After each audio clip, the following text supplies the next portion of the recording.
Hi, my name is John Griffith and I'm going to show you a little bit of a troubleshooting solution I found for the Keystation Pro-88 by M-Audio. One of the keys had no touch sensitivity. It was either completely on or completely off.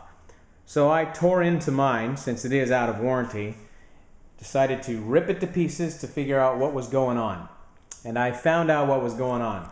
You can see there are 4 major parts that need to be disassembled in order to get to the control board underneath the keys. This is the trigger board, I guess. I don't know the terms, but that's what it does. It triggers things. And what you'll notice is I removed the keys, which is a fairly easy process.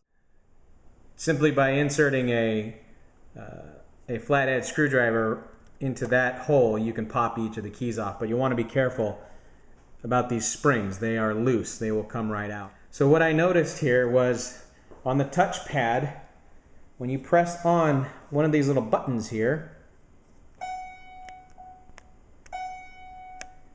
it plays a note. I also noticed that on that side it does not play. But as you move across the pad, it plays. What you'll notice is on one of these keys, and this is the one that was causing the problems, right in the middle of the keyboard, it was middle D,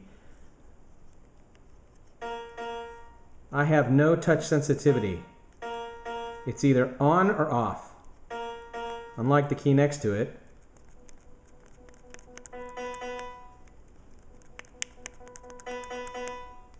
these two little pads work in tandem with each other, and you'll notice on this one there's a problem with it. All of these others are indented down, and this one is popped up. You'll notice I can press this piece down here. Let me see if I can get a focus. Oh, now it's pressed down. Now I actually will get touch sensitivity. But there's a defective pad. It keeps popping that little magnet or that conductor back up. $500 keyboard that has a problem because of a very, very small piece of rubber that's not behaving properly. So what I'm going to do is I'm going to pull that rubber strip out and I'm going to swap it with the one way up at the top of the keyboard. This is the underside of that little pad. As you can see, they pull off rather easily. This is the problem right here. This pad is split. So here's where the bad part used to be. It's one of these big old orange strips, and you'll notice I fixed this one. And I had to be creative since I don't have any of these, and neither will you. But you'll notice that I sliced this one right there where that cut is, right here.